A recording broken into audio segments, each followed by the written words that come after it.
Chers amis, bonjour. Pardonnez-moi, j'ai un petit problème de réglage. Voilà. Bonjour à tous. Je reviens vers vous de nouveau pour une réponse au CD vacantiste. J'essaye de suivre ça d'assez près. Et je vais surtout répondre à notre ami qui s'appelle de son surnom. Il doit s'appeler, c'est pas Louis XIV, c'est, comment s'appelle-t-il déjà? Alors je cherche son nom, ça doit être Léon XIV, je crois. Léon XIV. Alors Léon XIV, eh bien, vous savez que c'est à lui que j'avais répondu à sa question. La question qu'il avait posée, plutôt l'objection qu'il m'avait donnée lorsque il me disait que la notion de ex cathedra, eh bien, n'apparaît pas dans le catéchisme de Saint Pie X.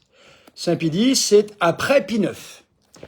J'avais démontré à notre ami, je crois que c'est Léon XIV, eh bien, je lui avais démontré qu'il se trompait, puisque la notion d'ex cathedra apparaissait chez Pie IX.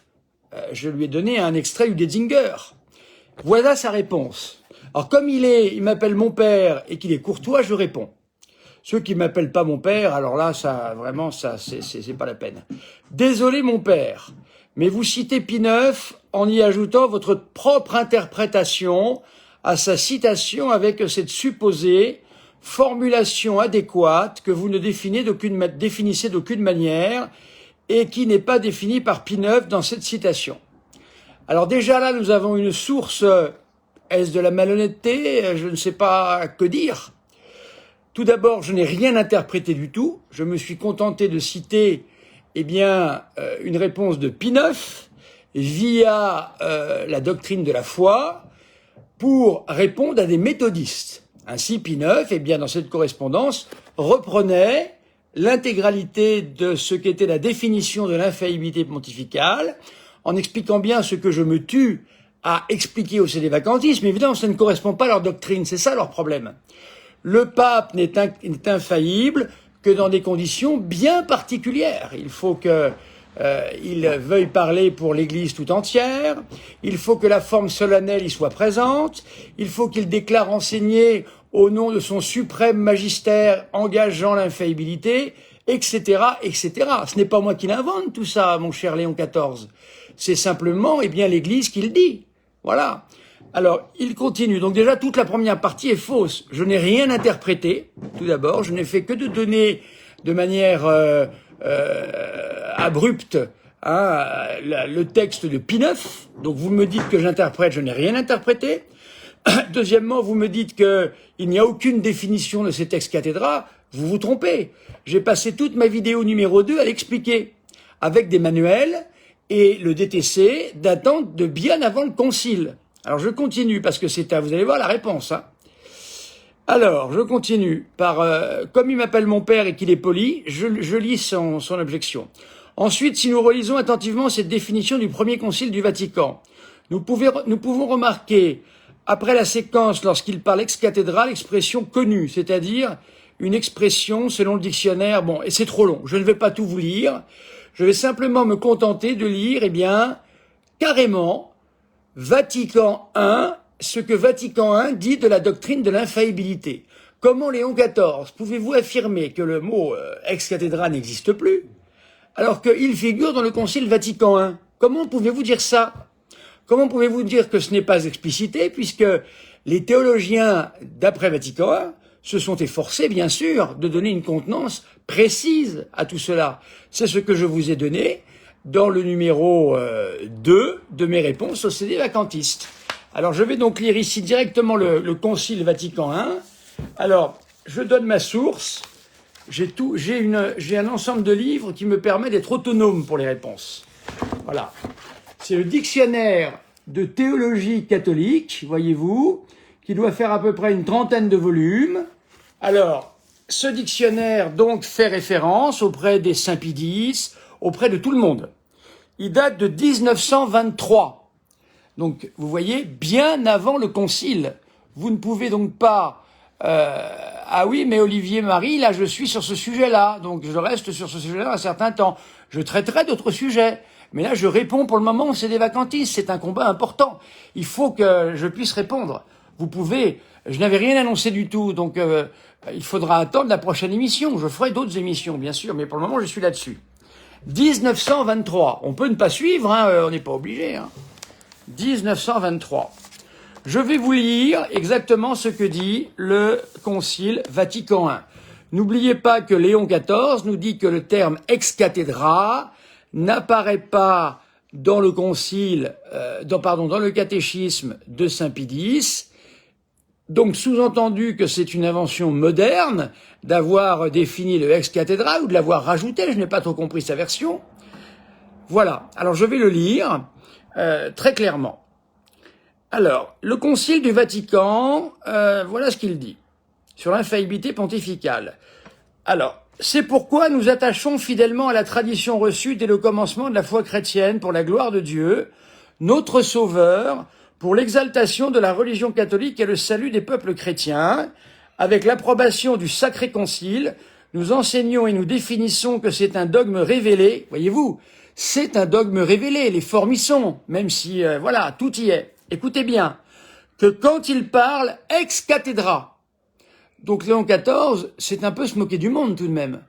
Le pape Saint Pie X n'était pas obligé, dans un catéchisme de poche, qui se veut aller vers le grand public, qui ne précise pas tout dans les détails, le pape Saint Pie X a très bien pu prendre la décision de ne pas parler d'ex cathedra comme ça. Peut-être qu'à l'époque, c'était quelque chose de plus connu qu'aujourd'hui. Voyez-vous ? Je continue. C'est-à-dire qu'en s'acquittant de sa charge de pasteur et de docteur de tous les chrétiens, en vertu de sa suprême autorité apostolique, le pontife romain définit une doctrine appartenant à la foi et aux mœurs qui doit être tenue par l'Église universelle. Vous avez compris tout ce qu'il faut ?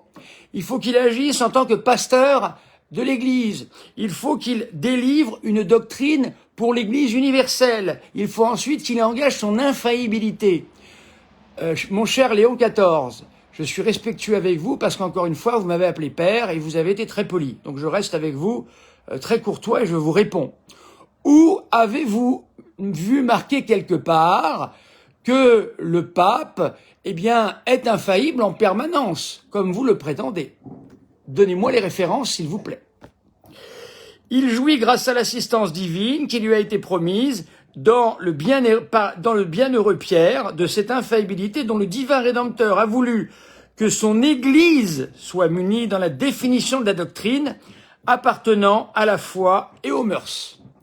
La doctrine de l'infaillibilité, mon cher ami, n'a été utilisée qu'une seule fois par le pape Pie XII. Je vous invite à aller voir le texte du dogme de l'Assomption de la très sainte Vierge Marie. Eh bien, tous les termes y sont. Le pape fait très attention dans ces cas-là. Donc, vous vous rendez compte, l'infaillibilité n'a été utilisée qu'une seule fois.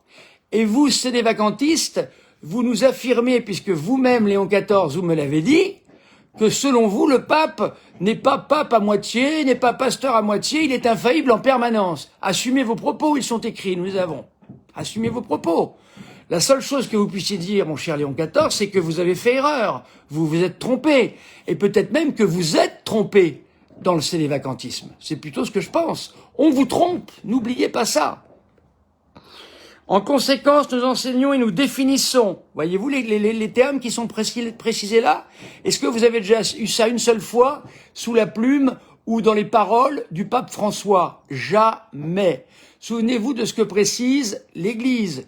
Il convient que le pape se forme lui-même par les moyens naturels. Quant à la dogmatique, etc., le pape est-il si bien formé que ça? J'en doute.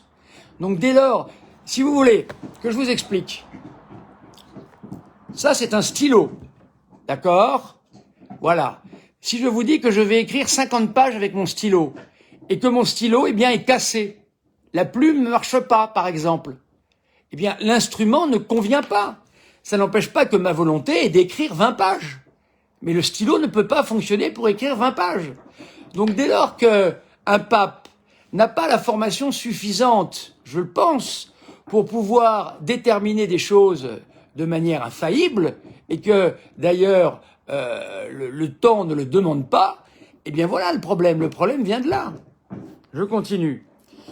Alors donc, et nous définissons aussi que les définitions du Pontife romain sont irréformables par elles-mêmes, non en vertu du consentement de l'Église. Si quelqu'un en a la présomption de contredire nos définitions, ce qu'il plaise à Dieu d'empêcher qu'il soit anathème. Voilà. Eh bien, mes chers amis, je dois vous dire que Léon XIV, tous ces dévacantistes que vous êtes anathème. Ça veut dire que l'anathémisation, c'est une peine possible qui peut être donnée d'excommunication dès lors que l'on est anathème, c'est-à-dire en dehors de la foi de l'Église catholique. Avec vos prétentions à dire que le pape est infaillible tout le temps, sans définition précise, eh bien, laissez-moi vous dire, mon cher Léon XIV, que vous êtes, eh bien, en dehors de la foi de l'Église. Ça veut dire que, eh bien, vous répondez à ce que dit le Concile Vatican I à la fin, hein, vous êtes, eh bien, en quelque sorte, en chrétienté, vous auriez pu être excommunié. Voilà. Par cette insistance que vous avez à affirmer des choses contraires à la foi catholique. Voilà. Je vous le dis, hein. Donc, je ne sais pas si vous allez encore me répondre là, mais là, je pense que vous êtes en train de vous enfoncer. Je le pense. Là, tout le monde a pu lire et entendre de ses oreilles que le Concile Vatican I, dans sa définition de l'infaillibilité pontificale, précise bel et bien que le pape est infaillible, dès lors que, premièrement, eh bien, il parle ex cathedra, qu'il veuille définir une foi, dans la foi et les mœurs, quelque chose de définitif, ça ne se fait pas comme ça. Lorsque je l'ai dit plusieurs fois, comme disent certains, vous avez l'oreille dure, les sédévacantistes, hein, vous avez du mal à entendre. Peut-être qu'il vous faut aller acheter des appareils chez Audica ou changer les piles. Peut-être que les piles sont usées, je ne sais pas. En tous les cas, voyez-vous, vous êtes eh bien anathémisé par le Concile Vatican I et par le pape Pie IX, anathémisé, vous êtes en dehors de la foi catholique, car vous prétendez à tort que le pape est infaillible tout le temps. Vous l'avez dit vous-même dans un texte, dans lequel vous avez dit « Le pape n'est pas pasteur à moitié, il l'est tout le temps ». Ce sont vos propos, n'est-ce pas, Léon XIV? Voilà. Eh bien, vous vous trompez. Comment pouvez-vous continuer d'affirmer une thèse que je viens par 2 fois déjà de démontrer, hein, et que vous n'êtes pas dans la foi catholique? Attention, vous êtes anathémisé. Il faut très vite vous remettre en ordre avec la foi catholique, mon cher ami. Ce n'est pas possible. Attention. Au bout d'un moment, c'est vrai que les prêtres sont les plus responsables, et les évêques aussi, mais vous avez aussi une part de responsabilité. Vous ne pouvez pas fermer vos oreilles et votre intelligence à chaque fois comme ça. Voilà, je crois avoir répondu parfaitement à votre question, à vos objections plutôt. Elles ne tiennent pas. Vous nous entraînez dans un débat philologique. Hier, j'ai pu avoir un très sympathique garçon au téléphone qui est sédévacantiste. Et nous avons eu une très bonne discussion. Il était aimable, il m'appelait mon père, et il avait les oreilles ouvertes. Parce que ce garçon avait quelque chose peut-être de différent de vous tous, c'est qu'il cherchait la vérité. Et il me l'a dit. Qu'est-ce que je lui ai dit? Je lui ai dit, eh bien, mon cher ami, continuez à chercher la vérité comme ça, vous finirez par venir à l'Église catholique obligatoirement. Il était plein de bonne volonté, ce garçon. Je le salue d'ailleurs. Hein, je veux pas trop dire son nom parce que bon, je le salue. Ce qui montre que quand nous sommes en tête à tête avec un sédévacantiste et qui ne sont pas en bande ou en meute, nous pouvons parler normalement avec eux. Parce que sur Internet, il était très agressif et quand je l'ai eu au téléphone, il était très gentil. Voyez-vous? Donc ils sont tellement, on leur monte tellement le bourrichon dans leur secte sédévacantiste qu'ils finissent par dire n'importe quoi. Voilà, chers amis, je sais qu'il y a des gens, enfin il y a une personne qui est lassée par le thème sédévacantiste, il y aura d'autres émissions, ne vous inquiétez pas, mais pour le moment je veux remplir mon devoir quant à cette hérésie très dangereuse, parce que celui que j'ai eu au téléphone hier m'a dit une chose très intéressante, je ne crois pas trahir un secret, il y a énormément de jeunes chez les sédévacantistes. Quel malheur, mais quel malheur! Si ces jeunes étaient dans l'église, travaillaient dans l'église, combattaient dans l'église, mais quelle merveille vous feriez! Sédévacantistes, vous êtes inféconds, vous n'avez pas d'œuvre, vous n'avez pas de miracle, vous n'avez pas de prophétie, vous êtes infécond. Vous aurez la fécondité quand vous reviendrez dans l'Église catholique romaine telle qu'elle est. La Sainte Église catholique est le corps mystique du Christ. La Sainte Église catholique, c'est notre mère. Est-ce que nous avons laissé notre mère au pire moment, au moment où elle passe des difficultés terribles? Est-ce que c'est là que nous allons laisser notre mère? Mais voyons, mes chers amis, comment peut-on tenir une chose pareille? Venez dans l'Église et vous verrez avec votre bonne volonté, vous ferez des miracles et des merveilles, je vous l'assure. Voilà. C'est les vacantistes, nous vous aimons, on n'a rien de haine contre vous, soyez-en sûrs, mais nous vous disons que vous vous faites avoir par vos clercs, par vos prêtres qui vous racontent n'importe quoi. Je pense l'avoir suffisamment démontré. Je suis obligé un petit peu de parler avec un peu plus de verve, mais bon, je suis comme ça, vous le comprendrez très bien. C'est pas pour ça que j'ai le moindre problème avec ces personnes, bien au contraire, j'ai beaucoup d'amitié pour eux. Celui que j'ai eu hier m'a touché beaucoup, j'ai vraiment été très heureux. Il s'appelle Nicolas, je peux le dire, hein, son prénom. Nicolas, je vous remercie. Vous m'avez donné hier une très belle conversation téléphonique. Voilà. Merci à tous. Je pense avoir conclu mon débat, en tous les cas, sur les questions de Léon XIV. S'il y en a d'autres qui veulent y aller, à votre tour, je répondrai. Soyez-en sûrs. Parce que je veux votre bien. Et nous avons besoin de vous dans l'Église catholique, afin que vous soyez enfin à votre place et que vous puissiez faire ce que le bon Dieu attend de vous. Dans des œuvres catholiques, hein, on a besoin de vous dans les patronages, on a besoin de vous, on n'a plus de jeunes pour s'occuper des patronages. Moi-même, j'avais un patronage qui existe encore aujourd'hui à Toulon. Il n'y avait pas assez de personnel pour s'en occuper. Voyez-vous, j'aurais eu des jeunes comme vous, mais on aurait fait un malheur. On a été obligé de réduire, on ne pouvait plus ouvrir le samedi parce qu'on n'avait pas assez de personnel. Vous vous rendez compte? Et pourquoi? Parce que vous n'y étiez pas. Parce que Léon XIV, vous n'étiez pas là où le bon Dieu vous attendait.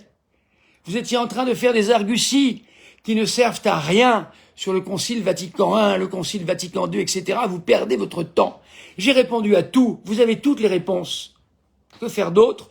Venez dans l'Église, nous vous aimons et nous vous y attendons. Et surtout, c'est le bon Dieu qui vous y attend. Soyez-en sûrs. Tant que vous n'y serez pas, vous ne ferez que des œuvres que des œuvres sans fertilité. Et voilà. Pas de patronage, pas d'œuvre de jeunesse. Il n'y a rien. Il n'y a rien. Voilà, chers amis.